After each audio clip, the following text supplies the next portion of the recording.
moved into the room at the end of October, right in the rainy season. When signing the lease, the landlady only said one short sentence: "This room is cheap because few people want to stay. It's a bit cold at night." I laughed, thinking she was just saying it for show. At that time, I just needed a quiet place far from the center at a reasonable price. I didn't care about the cold she mentioned. The room was small, with a low ceiling, just enough for a single bed, a wooden table, and a wardrobe. The window faced the back of the house, overlooking an abandoned vacant lot, full of weeds and rusty iron. I liked that no one could see in, no cars, no people, just wind, rain, and the distant rumble of the highway. The first night, it rained lightly. I sat at the table, listening to the rain falling through the corrugated iron roof, steady and soft. I remember clearly the smell in the room at that time: dampness, old paint, the smell of paper. I turned on the small yellow desk lamp, wrote a few lines in my notebook, and then went to sleep. Everything was normal. The second night, while I was reading, there was a small click sound, like someone throwing a pebble against the glass. I looked up, silent, for a few seconds. No sound followed. I turned off the light, walked to the window, looked out just the opaque curtain of rain, and the shadows of the trees swaying slightly. I laughed to myself. Maybe it was a branch hitting it, or a mouse running. I pulled the curtains back. The next night, the sound came back, this time 3 times, evenly, rhythmically. Click, click, click. I got up, walked closer, my heart pounding harder than usual. I opened the curtains a small crack. Outside, the rain was falling heavily, the streetlights reflecting off the wet grass. No one was there, but between the rains, I saw the grass sway a long streak as if someone had just walked by. I tried to forget, but when I turned off the light to go to bed, I heard a very light, long rustling sound, like someone was shuffling around the house, stepping on wet ground. I sat up, looked out, saw nothing. The feeling kept repeating itself every night, at the same time, at the same rhythm. By the 5th night, I couldn't stand it anymore. I decided to wait by the window, turn off all the lights, and look out. It wasn't raining, just wind. At first, nothing happened, but then I heard a tapping, soft, from below. Knock, knock, knock. 3 times, then silence. I looked down. The ground was dark, only the shadows of the trees. But I had a very clear feeling that someone was out there, right under the window, just a few meters away. I stood still for nearly 5 minutes, my heart pounding. Then I heard something moving, a long sound, like someone scratching lightly on the wall, walking along the bottom of the house. I stepped back. The table lamp flickered. I don't know if it was my imagination, but I saw the window glass was steaming, and in the mist, a small circle like the tip of a finger. I pulled the curtains, turned on the light, and sat there all night. The next morning, when I went out to the back balcony to dry the clothes, I looked down. At the foot of the wall, right under the window, there was a deep depression in the wet ground. It looked like someone had been standing there for a long, long time. I told the story to the landlady. After listening, she only asked, "Did you open the window?" I said yes, several times. She was silent, then answered, her voice soft as if afraid someone would hear. "Behind is the land of the old warehouse. There used to be someone working there. A heavy rain a few years ago, the warehouse collapsed, and he got stuck in there. They found his body 3 days later, right where your window looked out. Since then, this room has been empty, and everyone who lives there has heard the sound." I asked her if she had heard it. She looked at me, her eyes sunken. "I heard it. but don't respond. If you hear it, just let it pass. I didn't quite believe it, but that night, I locked the window and hung a wind chime. Around 2 in the morning, the bell rang 3 times, jingle, jingle, jingle. No wind. I held my breath, looked toward the curtain. The bell stopped, but then there was a tapping on the glass. Knock, knock, knock. I tried to calm down, not to go near it.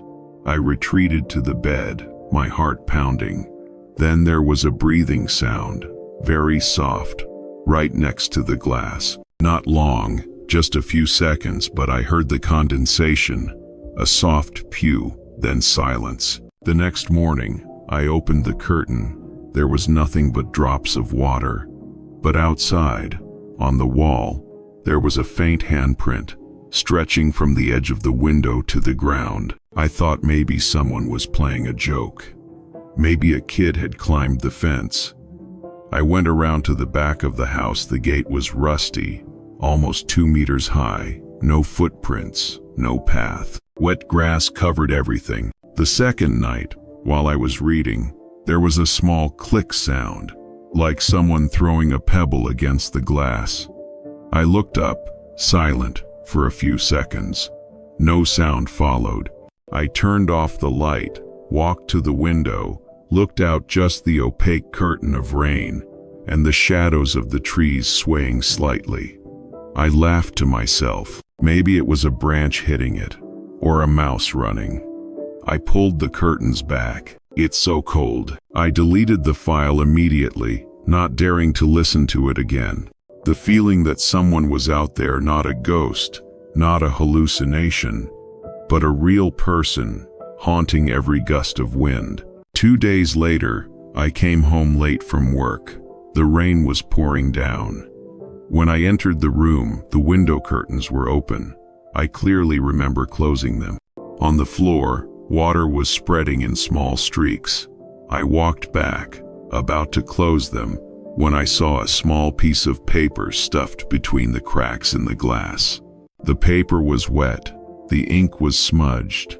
There was only one line, trembling, "Don't turn off the light." I sat down, my hands shaking.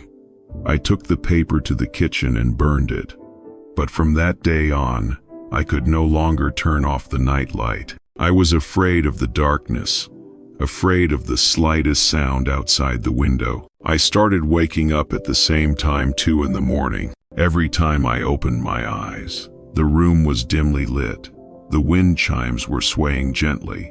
The curtains were swaying slightly, and I had a very clear feeling that someone was standing outside, looking in.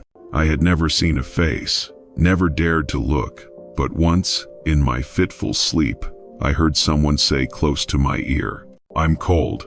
I opened my eyes. No one was there, but the window was open a small crack, and a cold wind cut across my face.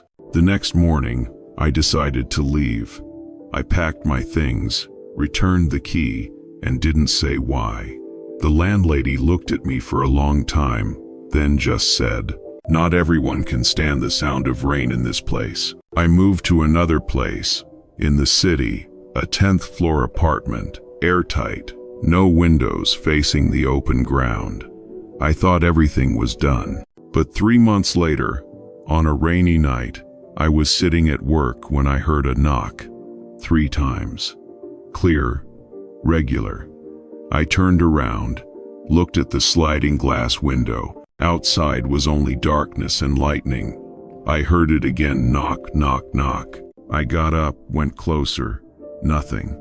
But on the glass there was steam, and in the mist, a line of words gradually appeared, trembling as if someone had written with a finger. "I'm cold." I crouched down, unable to breathe. 10th floor apartment. Outside was only air and wind. No one could stand there. But I knew it didn't matter anymore, because there are things that, once touched, will follow you everywhere. Tonight it rained again. I still hear that steady knocking in the silences, as light as a memory. I don't open the curtains. I just leave the light on, and whisper in my head a sentence I once heard someone say far away. If you hear anything outside the window, don't answer.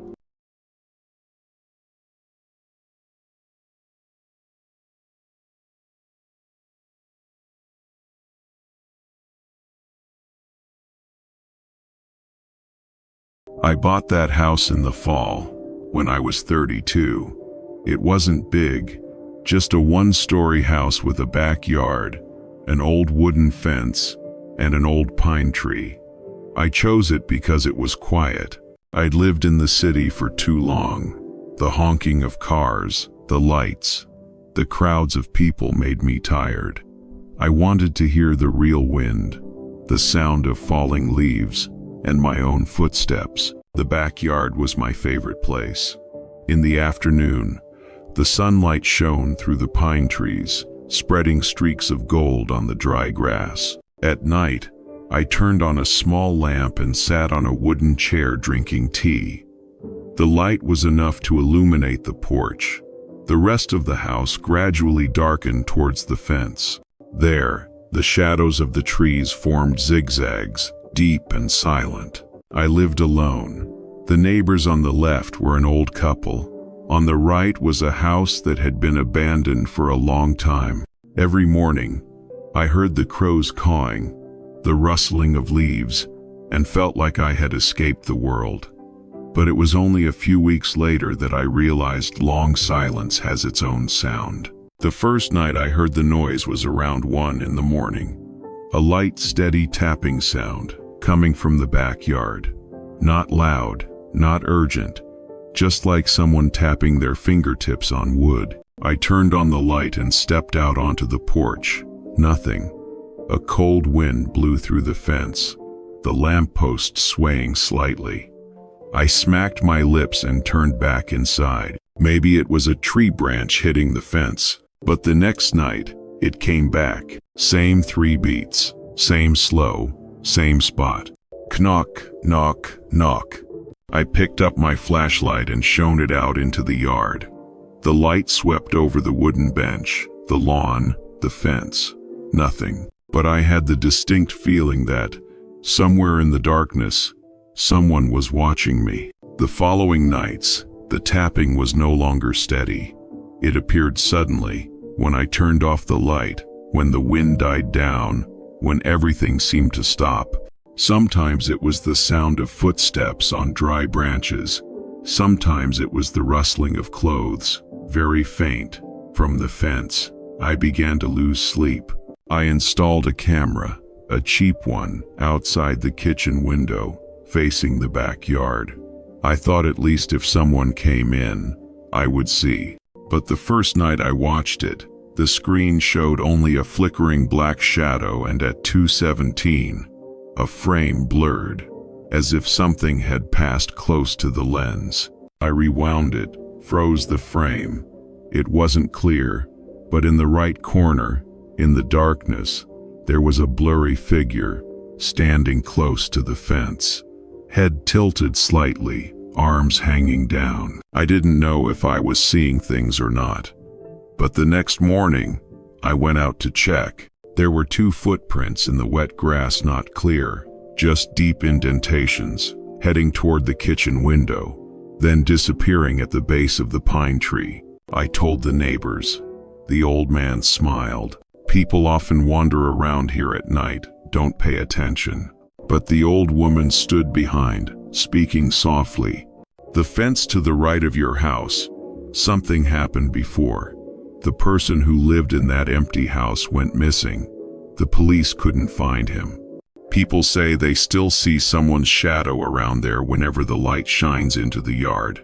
I kept quiet, thanked him, and went back. That night, I turned off all the lights, sat in the living room, and waited. Around 1:40, I heard the sound of dry branches breaking. Then footsteps, slow, heavy, on the grass. I tried to look through the curtains, not daring to open them completely. The light from the lamppost was weak, but I saw someone's shadow long on the ground. The shadow stood still, then took a step forward. I held my breath. The shadow stopped. Then there was a knock on the kitchen window, 3 taps. Light, but clear. I turned on the lights, ran out, and opened the back door. No one was there. The fence was still locked. But on the window glass, there were 3 small round marks, like the marks of a fingertip. I moved to a chair, sat until morning. It was cold. The grass was covered with dew. Under the pine tree, I saw something small and silver. I went to pick it up. It was a lighter. The old kind, engraved with the letter H. I didn't smoke, and I didn't know anyone who had one. I put it in a drawer, telling myself I would forget it. But that night, at exactly 2:17, the backyard light flickered. I looked out the window. The light blinked once, then went out. And when the last light disappeared, I saw a face appear vaguely in the glass, only for a few seconds, but I saw it clearly, eyes wide open, lips moving slightly. Then it disappeared. I backed away, fell into the chair, my heart pounding like thunder. When I dared to approach, there was only steam on the glass. I wiped it, no trace. But just then, from the yard, there was the click of a lighter, a single dry sound in the darkness. I slept soundly for the next few days, trying to believe I was dreaming. But on Tuesday morning, I went out to water the plants and saw that the fence on the right, the one that connected to the abandoned house, had a small hole just big enough for a person to crawl through. I fixed it, closed it tightly. That night, it didn't rain. I tried to sleep early, but at exactly 2:17, the phone rang. The camera alerted motion. I turned it on. The image shook slightly, then stopped. A figure stood in the middle of the yard, tall, thin, head tilted, holding something shiny in his left hand. The yard light turned on, then turned off immediately. I got up, grabbed a stick, and ran out. The yard was empty, but the ground was wet with footprints. I shined my flashlight, following the footprints to the base of the pine tree where I picked up the lighter the day before. Under the tree, the soil had just been dug up, fresh. In the middle of the hole, there was a crumpled piece of paper. I opened it. The handwriting was shaky, water-stained. "I'm here." I threw the lamp, ran in, locked all the doors, sat in the corner, couldn't sleep. The wind through the fence like a coat, the light tapping like fingernails on the glass. It went on like that all night. The next morning, I called the police. They came, checked the yard, the hole under the tree. Nothing was found. No scratches, no footprints, no paper, just a small, gray, round stone. And the policeman joked, "Maybe it's a digging animal." They left. I was still standing in the yard. It felt like I was talking in my dream. That night I didn't sleep. I turned off all the lights, sat in the living room. Around 2 o'clock, the backyard light came on even though I had turned it off. White light spread through the window, onto the ceiling. I slowly got up, walked closer to the glass door. Outside, someone was standing there, not moving, not saying anything, just standing, head tilted, hand holding a lit lighter. I stood still, not daring to breathe. The yard light flickered, then went out. The figure disappeared. But in the remaining darkness, a small voice rang out, close to the glass. "Come out." I stepped back, tripped over a chair, and fell. I don't know how long it took me to get up. When I turned on the light, the yard was empty. But the lighter, the one I had picked up, was right in front of the door, still glowing a weak red light. I moved out the next morning. I didn't tell anyone. I didn't take anything but my clothes and my notebook. The house was still there, silent. Now, I live in an apartment in the middle of the city, 15th floor, no backyard, no trees, no fence. But sometimes, in the middle of the night, I still hear the 3-beat knock behind me. knock, knock, knock. And when I turn around, I only see my own reflection in the window glass. But one time, I was so sure that in that reflection, behind me, there was someone else.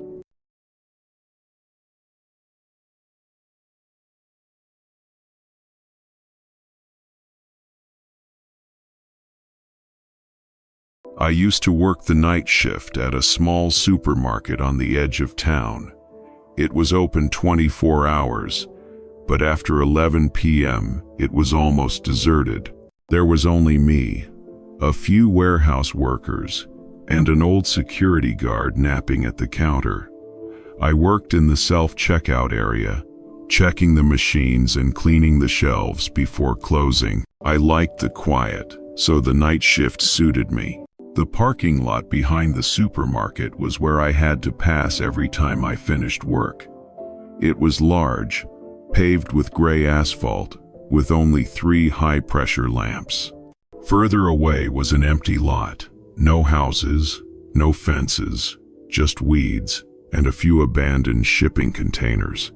During the day, it looked normal, but at night, the place felt different, as if the light only reached a certain distance, and beyond that was something darker than darkness. I never paid much attention until one night in early winter, when it started to get cold. I finished work at 2 a.m. The guards had circled around, turning off the lights. I went to the back door, took a breath.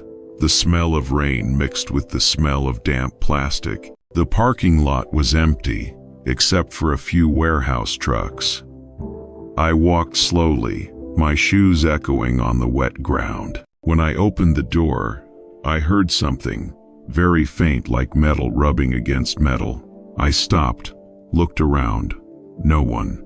The wind wasn't strong, but the sound continued, slow and steady, from the end of the container yard. I turned on my headlights and pointed them in that direction. The light swept across only the shadows of stacked steel containers, streaked with water, and a thin mist drifting by. No one. I started the car, but my heart was still pounding. Before I drove off, I caught a glimpse of a dark figure passing behind me, too fast to be sure. I told myself I was tired. Night shifts made my mind fidget. But a few days later, it happened again. This time the rain was pouring heavily. When I walked out the door, the high-intensity discharge lamps were flashing. I put on my hat, bowed my head and walked quickly. In the middle of the lot, I heard something hit the tire. A dry thud, then silence. I turned around, looked, no one. I checked my phone, no sign. But when the lightning flashed, I clearly saw a handprint on my windshield.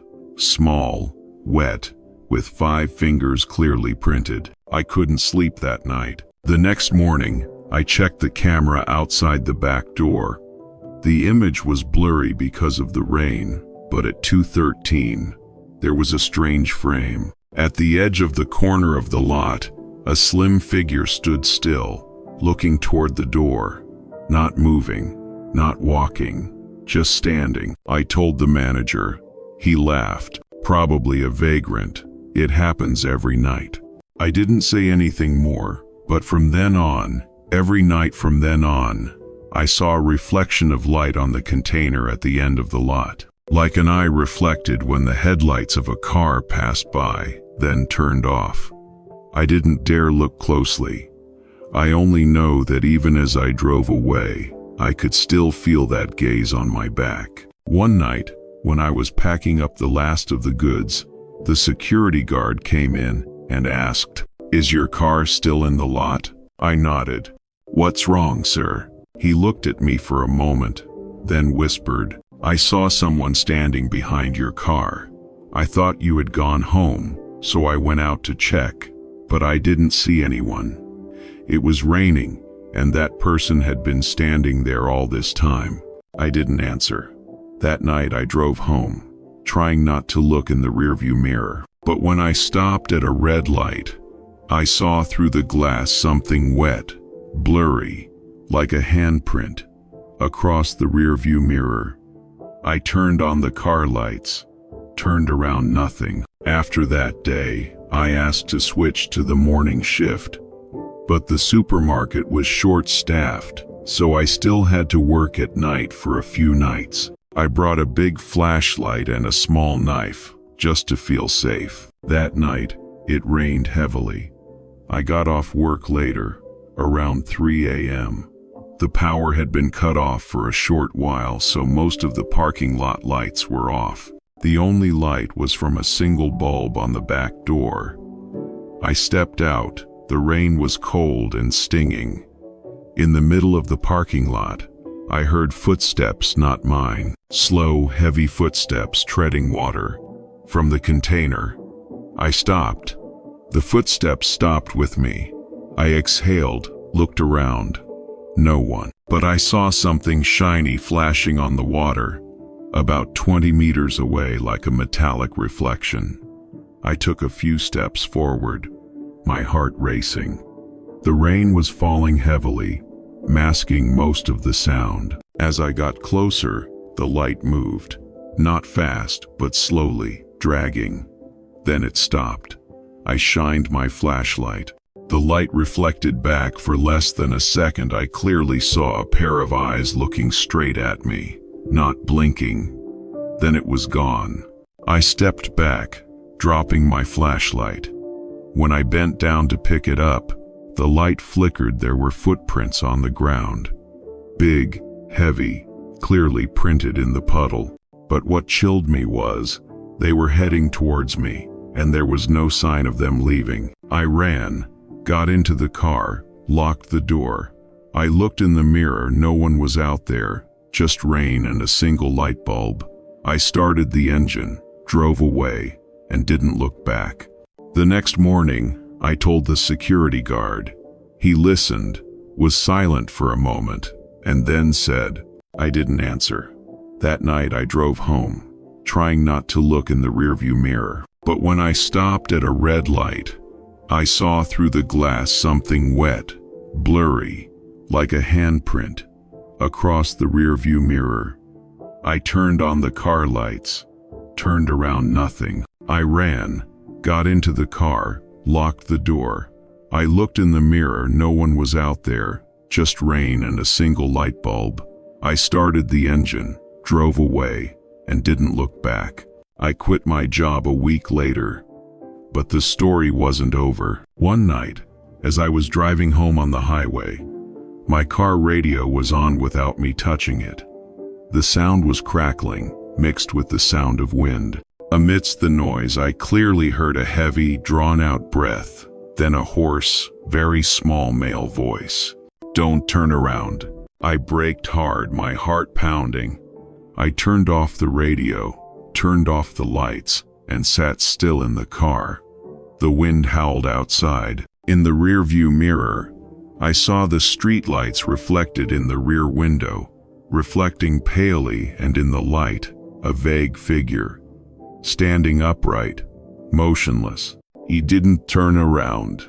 I just started the car, drove straight home, didn't stop at red lights, didn't look back again. From then on, every time I passed an empty parking lot, I heard footsteps in the water, the sound of metal scraping, and the steady breathing of someone very close by. I didn't know if it was a person or just a memory of someone. I just know someone is still out there, in the dark, waiting for a look.